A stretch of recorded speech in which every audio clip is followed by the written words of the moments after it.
할렐루야. 오늘 하나님 앞에 나와 2023년 마지막 날 주일 예배를 드리는 여러분 모두에게 하나님이 주신 은총의 감사함과 또 소망이 넘치는 복된 은혜가 있기를 주님의 이름으로 축복합니다. 오늘 이제 2023년 마지막 날인데 공교롭게도 또 주일이기도 하면서 그래서 우리가 송년 주일 그리고 다섯째 주여서 또 온 세대 예배로 그렇게 함께 예배를 드리고 있습니다. 어떤 형태로든지 간에요, 마지막이라는 그 말은요, 뉘앙스 자체가 왠지 모르게 삶의 숙연함도 주고요, 또 인생에 대해서 다시 한번 생각해 보게 하는 그런 말이라는 생각이 듭니다. 사실은 오늘이나 내일이나 그냥 하루가 하루로 이어지는 것 뿐일 텐데, 한 해를 마감하고 새로운 한 해의 시작이 된다는 것만으로도 왠지 오늘과 내일은 우리에게 다른 의미로 다가오는 것 같습니다. 이런 진지함이 있는가 하는 한편에 또 이 송년을 맞이해서 저마다 또 즐거운 그런 모임을 갖고 그렇게 시끌벅적하기도 합니다. 저희 교회 주변에 식당이 많잖아요. 그래서 최근에 저녁에 이제 교회를 마무리하고 집에 가다 보면은 정말로 주차되어 있는 차들이 너무 많습니다. 송년 모임들이 그만큼 많다는 이야기겠죠. 어느 모임에 중년 여성분들이 고교 동창회 송년 모임을 하면서 즐거운 시간을 보내고 있었습니다. 이런저런 이야기를 나누던 중에 이 대화의 화제가 이 종교 문제로 옮겨졌는데요. 교회도 절도 다니지 않던 영희가 교회 열심히 다니는 우리 순희 권사에게 물어봤습니다. 야, 너 예수님과 부처님의 차이가 뭐라고 생각해? 여러분 뭐라고 생각하십니까? 한참을 고민하던 우리 순희 권사님이 한 가지를 찾아냈습니다. 자, 그림을 한번 같이 보시면서 권사님이 이렇게 대답했습니다.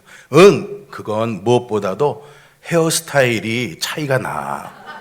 했습니다. 그림이 딱 올라와야 되는데 이때 안 올라오는군요. 예. 여러분들은 어떻게 생각하십니까? 기독교와 다른 종교의 차이점이 뭐라고 생각하십니까?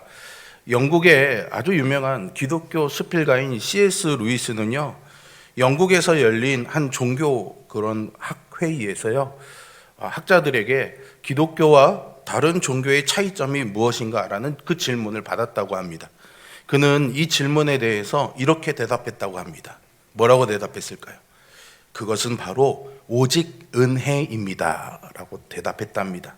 창조주이신 하나님께서요, 피조물인 우리를 구원하시기 위해 이 땅에 오셔서 피조물의 죄와 고통을 직접 담당하신 이 은혜야말로 기독교와 다른 종교의 근본적인 차이점이라고 할 수 있습니다. 다른 종교는 늘 우리가 신에게 가기 위해 노력해야 되는데, 우리 기독교는 하나님이 우리를 위해 찾아오시고 우리를 불러주셨죠. 여러분, 소금 3%가 바닷물을 썩지 않게 하고 있지 않습니까? 어쩌면 우리의 삶에요, 정말로 어려움이 가득해도요, 이렇게 단지 3%의 은혜만 있어도 우리의 삶은 버텨낼 수 있지 않을까, 그렇게 생각합니다. 여러분도 여기에 동의하시고 아멘 하십니까? 예. 한 해를 보내는 우리에게 이 3%의 은혜가 감사함이 되기를 소망하고요, 또 새로운 한 해를 맞이하면서 이 3%의 은혜에 대한 소망이 풍성하기를 주님의 이름으로 축복합니다. 오늘 본문은요, 예수님께서 씨 뿌리는 비유와 또 겨자씨의 비유를 말씀해 주시고, 그날 저물 때에 제자들에게 서둘러서 갈릴리 바다 저 건너편으로 가자고 하셨습니다.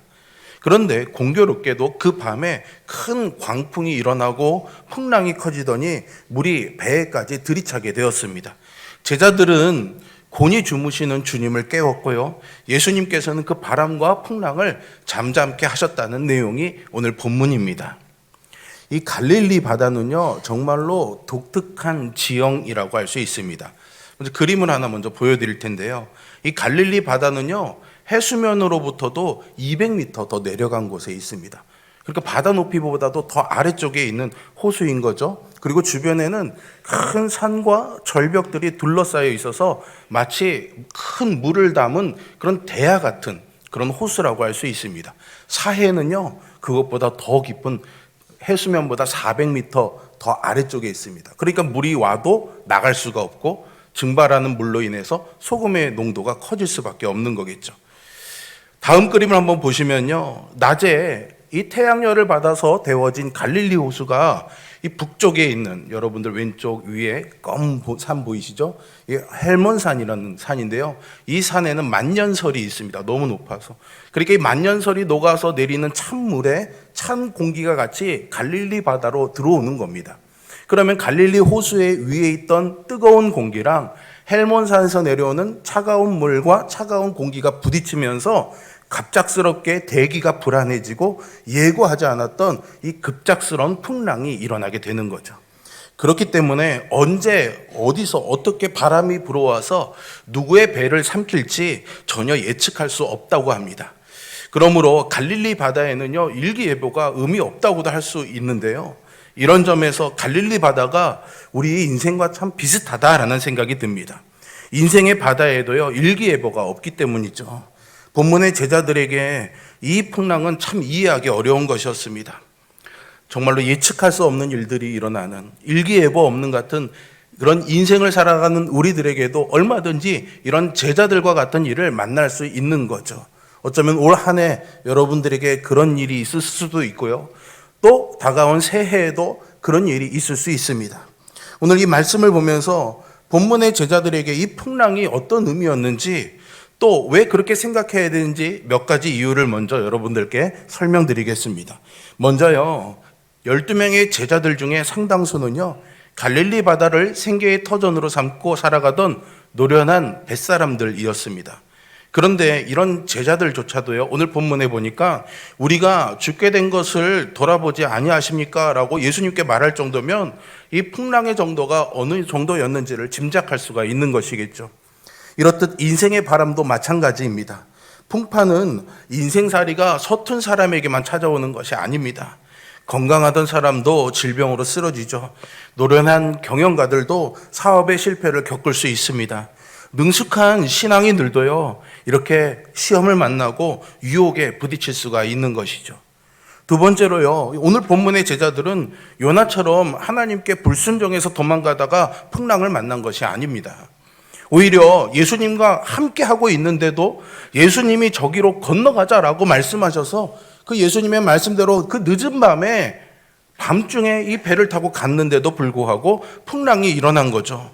이 상식적으로 생각해 볼 때 우리 믿음의 관점에서는요, 예수님을 모시고 가던 제자들에게 있던 이 풍랑이 정말로 가당한 것입니까? 예수님과 함께 가고 예수님이 함께 가자고 하신 건데 왜 풍랑을 만나야 합니까? 그런데 예수님을 모시고 가는 바다 한가운데서 지금 풍랑이 일어나고 있습니다.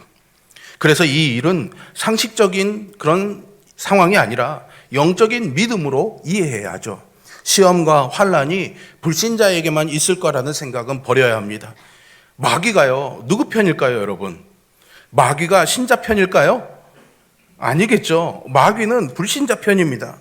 마귀에게 적이라고 한다면 바로 하나님을 믿는 자들이요, 하나님의 자녀일 것입니다. 그러니 마귀가 누구를 공격하겠습니까? 자기 편 공격할까요? 적을 공격할까요? 결국 마귀의 공격 대상은 바로 성도들입니다. 그러므로 예수님을 믿으면 오히려 시험과 환란이 더 커질 수 있는 거죠. 오늘 제자들이 예수님과 함께 배를 타고 가면서 풍랑을 만난 것처럼 말입니다. 오늘 본문의 제자들이 이해할 수 없었던 사실이 또 하나 있습니다. 이 난리 풍랑 속에서 예수님이 뭐하고 계셨습니까? 주무시고 계셨습니다. 때로는 인생의 바다에서 하나님의 자녀들이 풍랑을 만나게 됩니다. 실패를 경험하게 되고 질병으로 신음하게 되죠. 거기까지는 그럴 수 있다, 이해할 수 있습니다. 그런데 하나님이요, 도무지 무관심한 듯 보일 때가 있습니다. 당신의 자녀들이 부르짖어 기도하는데도 도무지 이 응답이 들려오지가 않는 거죠. 제자들이 이렇게 두려워 떨고 있는 이 시간에 베개를 베고 주무시던 예수님은 제자들이 깨워야 그제서야 일어나셨습니다. 일어나시자마자 바람을 꾸짖어 잔잔하게 하시고는 제자들을 향해서 어떻게 말씀하십니까? 야, 내가 조느라고 미안해. 너희들 너무 무섭게 했구나. 이래야 되는 거 아닙니까? 그런데 이 죽을 고비 넘기를 제자들을 오히려 나무라셨다고 했습니다. 40절에 보시면 어찌하여 이렇게 무서워하느냐? 너희가 어찌 믿음이 없느냐라고 말씀하셨죠. 여러분, 이 순서를 잘 보셔야 됩니다. 예수님이 먼저 무엇을 나무라셨습니까? 제자들이요, 무서워하는 것을 나무라셨습니다. 믿음이 없는 것을 먼저 나무라신 것이 아니라 무서워하는 것을 먼저 나무라셨던 것을 우리는 주목해 봐야 됩니다. 우리가 놓치고 지나가는 포인트가 바로 여기에 있거든요. 예수님은 단순히 제자들의 믿음 없음을 나무라신 것이 아닙니다. 그 전에 세상을 무서워했던 것을 나무라셨습니다. 믿어보려 하기도 전에 이미 무서워하는 마음이 들었기 때문에 제자들이 바로 믿음에서 실패하고 만 것이죠. 이것은 오늘 우리에게도 마찬가지라는 생각입니다. 오늘 본문을 통해서 예수님은 저와 여러분을 향해서 이렇게 꾸짖지 않으실까요? 왜 실망부터 하고 있어? 왜 무서워하고만 있어? 왜 이렇게 쉽게 포기해버리고 마는 거야? 어찌하여 낙심하고 무서워하느냐? 나무라시는 이 주님의 음성이 우리의 마음에 들려올 수 있기를 간절히 소망합니다. 이때 제자들의 반응이요, 마지막 절에 기록되어 있죠. 그가 누구이기에 바람과 바다도 순종하는가? 제자들은요, 바람을 꾸짖어 잠잠케 하시는 예수님을 보고 놀랐다 했습니다. 그러나 정작 제자들이 놀라야 할 때는 다른 데 있었죠. 제자들은요, 이 상황을 잘못 파악하고 있었습니다. 신구약 성경을 보면 어디에도 하나님이 주무셨다라는 기록이 없습니다. 오히려 시편에서는 졸지도 아니하시고 주무시지도 아니하시는 하나님이라고 말하고 있지 않습니까? 그런데 말이죠, 오늘 본문의 사건에서만 하나님이신 성자 예수님께서 주무셨다라는 기록이 나타납니다. 물론 성육신에서 인간의 모습을 갖고 오셨기 때문에 그 인간의 피곤함과 공고함 때문에 주무신 거겠죠. 어쨌든 풍랑 속에서 여전히 편히 주무시고 계셨습니다. 저는 이런 질문이 생겼습니다. 굳이 주무시고 계실 필요까지 있었을까? 예수님이 정말로 이 풍랑이 일어날 거란 걸 모르고 계셨던 것일까? 이런 의문이 꼬리에 꼬리를 물고 이어집니다. 그만큼 예수님이 주무시는 이 장면은 의미심장한 사건이고요. 오늘 우리에게 들려주고자 하는 커다란 메시지가 담겨져 있습니다. 진정한 기적은요, 사실은 풍랑을 잠잠케 하신 것이 아니라요, 풍랑 속에서도 예수님이 주무시고 계셨다는 것이 저는 더 놀라운 기적이라고 생각합니다. 그리고 이것이 오늘 본문이 의도하는 바라고 생각이 됩니다. 풍랑을 잔잔케 하든 아니면은 더 거센 풍랑을 일으키든 그것은요, 하나님의 일입니다. 하나님께서 하실 일이죠. 하나님은요, 풍랑을 일으킬 수도 풍랑을 잔잔케 하실 수도 있는 분입니다.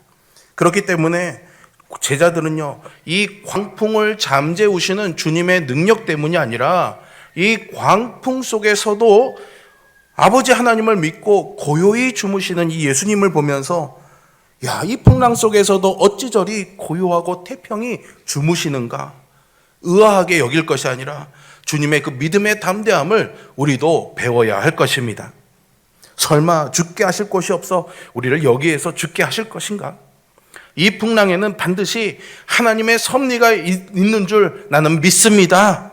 예수님이 우리에게 가르치시고 우리에게 기대하시는 것이 바로 이 믿음이 아닐까요? 한 해를 마무리하는 이 시점에서요, 우리가 구해야 할 것은요, 이 환경을 잠잠케 하여 주시옵소서, 풍랑을 꾸짖어 주시옵소서라는 기도가 아니라는 것을 깨닫게 됩니다. 어떤 환경 속에서도 주님, 제가 주님과 함께 있게 해주세요. 어떤 풍랑 가운데서도 주님이 함께 계시다는 것을 잊지 않게 해주세요. 주님, 제게 그런 믿음을 주세요. 이런 기도를 해야 될 줄로 믿습니다. 그래서요, 시편 23편에서 다윗은 여호와는 나의 목자시니 어떻게 고백했습니까? 내가 부족함이 없으리로다 노래했습니다. 그런데 여러분, 진짜로 다윗에게 부족함이 없어서 이 시편의 노래를 하고 있었던 것일까요? 만약 이 시편 23편을 쓰던 시기가 다윗이 사울에게 쫓겨다니던 때라고 가정해 본다면은 도망자 신세이자 자신의 목숨이 위태로운 상황에서도 다윗은요, 푸른 초장을 꿈꾸면서 주님, 이거면 됐습니다, 이렇게 노래하고 있는 겁니다. 다윗에게는요, 당장 자신이 처한 그런 환경과 상황이 아니라 그 자리에 함께 하시는 이가 누구인지가 더 중요했기 때문이죠. 여러분, 우리도 다윗처럼 여호와는 나의 목자시니 내가 부족함이 없습니다 라는 그런 고백으로 새해를 맞이할 수 있기를 소망합니다. 자, 한번 따라해 보세요. 여호와는 나의 목자셨다. 네, 이 믿음이 한 해를 보내는 여러분들의 감사의 고백이 되기를 주님의 이름으로 축복합니다. 또 이렇게 한번 선포해 볼까요? 따라해 보세요. 여호와가 나의 목자가 되신다. 네, 이 고백이 새해를 맞이하는 여러분들의 믿음이 되기를 축복합니다. 이런 이유로 해서요, 오늘 본문에서 예수님이 제자들을 꾸짖으신 겁니다. 결론은요, 믿음이 문제이지 환경이 문제가 아니라는 거죠. 풍랑이 문제가 아니라 두려워하고 믿음이 없었던 것이 문제더란 겁니다. 그러므로 주님을 향해 내 인생에 왜 사는 내내 풍랑만 계속되고 왜 아직도 이 풍랑이 멈추지 않느냐고 반문하지 말아야 합니다. 마음의 평안을 먼저 가지는 이 믿음을 간구해야겠죠. 환경을 바꾸려 하지 마시고 내 믿음이 바꿔지도록 구하시기를 주님의 이름으로 축복합니다. 마음의 풍랑으로 이 믿음이 흔들리지 아니하도록 더욱 우리의 이 믿음을 강하게 해야 됩니다. 특별히요, 이 39절에서요, 바다를 꾸짖으셨잖아요. 이 꾸짖다라는 헬라어가요, 에피티마오라는 단어를 쓰고 있는데요. 재밌게도 예수님께서 마귀를 꾸짖어 가라사대 말씀하시되 이 더러운 귀신아 나가라 이렇게 하실 때도 바로 이 에피티마오라는 헬라어를 똑같이 쓰고 있는 겁니다. 무슨 의미일까요? 귀신은요, 풍랑 속에 있는 게 아니라 어디에 있습니까? 바로 내 마음에 있는 겁니다. 귀신의 역사는 환경에 있는 것이 아니라 어디에 있습니까? 내 마음에 있는 겁니다. 문제는 환경이 있는 것이 아니고 바로 내 생각과 내 마음에 있는 것이죠. 그래서 우린 이제 믿음도 바꿔야 되고요, 기도도 바꿔야 합니다. 환경을 꾸짖어 주세요, 상황을 바꿔주세요 하기 전에 주님, 내게 믿음 없음을 꾸짖어 주세요. 주님, 내게 믿음을 주세요 구해야겠죠. 사람들은요, 어려움을 만날 때나 시련에 부딪힐 때나 고난의 한가운데 서 있을 때마다 왜 나에게만, 왜 내가 이런 어려움을 당해야 하는가, 거기에 대한 이유를 캐묻고 다닙니다. 그러나 성경은요, 제자들이 왜 이 갈릴리 바다에서 왜 그와 같은 고생을 해야 됐는가, 이 문제에 대해서는 침묵하고 있습니다. 풍랑의 원인에 대해서는 말해주고 있지 않습니다. 바다에서는 풍랑이 흔한 일이었기 때문이죠. 인생에도 고난은 흔한 일이기 때문입니다. 그래서 본문은요, 풍랑의 이유를 묻지 않습니다. 대신에 본문을 통해 우리에게 말해주는 바가 있습니다. 두 가지를 말씀드릴 건데 여러분 꼭 기억하시길 바랍니다. 첫 번째는 시련과 풍랑의 자리에 예수님께서 동행하고 계신다는 것입니다. 한번 같이 읽어볼까요? 시련과 시작. 시련과 풍랑의 자리에 예수님께서 동행하고 계신다. 아멘. 예수님은요, 우리가 시련 당할 때나 고독한 인생길을 걸어갈 때 고아처럼 내버려 두지 않으십니다. 주님은 우리를 혼자 두지 않으시고 늘 동행해 주시겠다 약속하셨습니다. 그리고 지금 실제로도 우리의 인생에 함께 항해하고 계시는 줄로 믿으시기를 바랍니다. 남은 것은 우리가 그 함께 하시는 예수님을 믿는 것입니다. 함께 하시는 그 예수님을 인정하고 우리의 마음에 받아들이는 것이죠.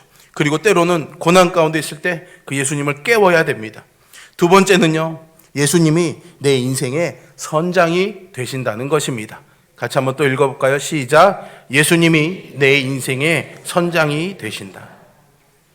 여러분, 풍랑이 점점 거세져서 배가 뒤집혔다고 생각해 보십시오. 제자들만 죽습니까? 아니죠. 물론 예수님은 하나님이시니까 배가 뒤집혀도 물 위로 걸어가죠 이러면 저도 할 말은 없습니다. 어쨌든 같이 타고 계신 예수님도 죽을 가능성은 있는 거 아닙니까?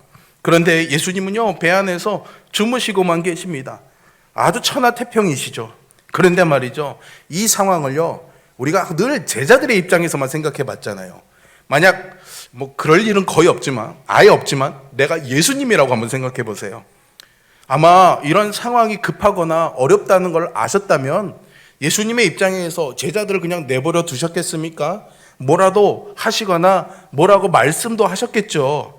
가나의 잔치 때에는요, 포도주가 떨어진 잔치의 상황을 아시고 물을 채우고 그 물을 떠다 주라고 말씀하셨습니다. 오병이어 때는요, 제자들에게 너희가 먹을 것을 주어라 말씀하셨죠. 또 겟세마네 동산에서는 우리가 죽게 되었으니 깨어 기도하라고 제자들에게 말씀하셨습니다. 뭐 이런 행동과 말씀이 있으셔야 되는데요, 그냥 평안히 주무셨습니다. 기억하세요, 여러분. 예수님은요, 예수님 자체가 바로 말씀이신 분입니다. 그러므로 예수님이 지금 평안히 주무셨다는 것도 아무 일도 없을 것이고 평안할 것이라는 것을 몸소 말씀하고 계시는 겁니다. 만약 제자들이 예수님이 원하시는 이 믿음이 있었다면 그런 예수님을 보면서 야, 예수님이 저렇게 평안히 주무시고 계시니 풍랑이 들이닥쳐도 우리 배는 아무 일도 없겠구나, 배에 물이 들어차지만 큰 일은 없겠구나, 그런 마음을 가질 수 있었을 것입니다. 그리고 예수님께서는 그런 믿음을 오늘을 사는 저와 여러분도 가지라고 말씀하고 계십니다. 그런데 제자들은 어땠습니까? 믿음으로 평안하기는커녕요, 주무시는 주님을 깨우고 원망하고 죽게 되었다고 벌벌벌벌 떨고 있습니다. 이런 모습이 누구랑 닮아 있지 않습니까? 잠깐만요, 여러분. 여기서 다른 사람을 생각하시면 안 됩니다. 바로 나를 닮았죠. 현실의 문제 앞에서 늘 허둥대기도 하고요, 믿음 없이 구는 그런 나 자신의 모습이 아닐까요? 그래서 주님은요, 이 풍랑의 문제를 해결하신 뒤에 제자들에게 이렇게 말씀하신 겁니다. 어찌하여 이렇게 무서워하느냐, 너희가 어찌 믿음이 없느냐 말씀하는 거죠.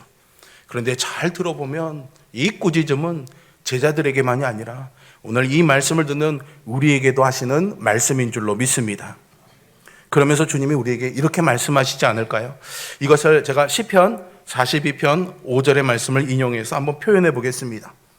이루야, 왜 낙심하니? 이루야, 왜 불안해하니? 나에게 소망을 두렴. 주님의 이 말씀을 들었다면 우리는 이렇게 대답해야 되지 않을까요? 아멘, 주님. 주님이 도와주실 걸 믿고 저는 주님을 찬송하겠습니다. 한번 따라해 보세요. 아멘, 주님.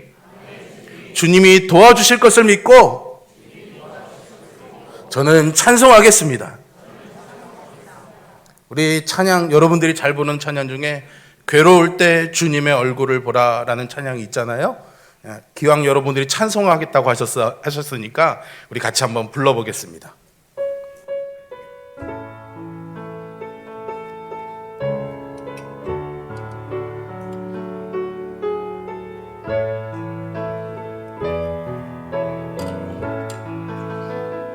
괴로울 때 주님의 얼굴 보라, 평화의 주님 바라보아라. 세상에서 시달린 친구들아, 위로의 주님 바라보아라. 2절 찬양해 볼까요? 힘이 없고 내 마음 연약할 때 능력의 주님 바라보아라.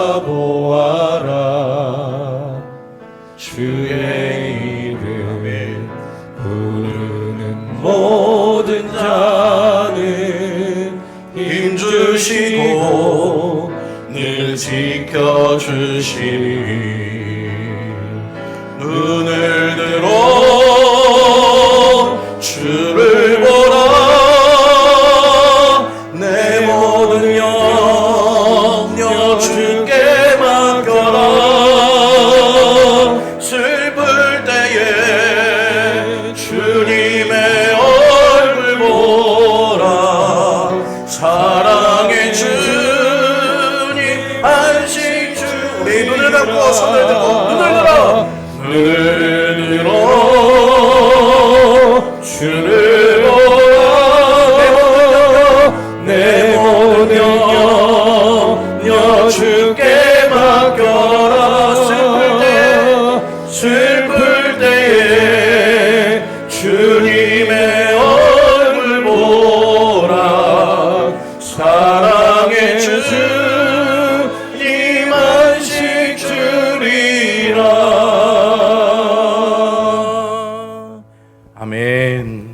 그렇습니다, 여러분. 주님, 우리가 이 주님의 말씀대로 살아간다면, 그래서 주님을 부르짖으면 주님이 우리를 붙잡아 주시고 도와주실 줄로 믿습니다.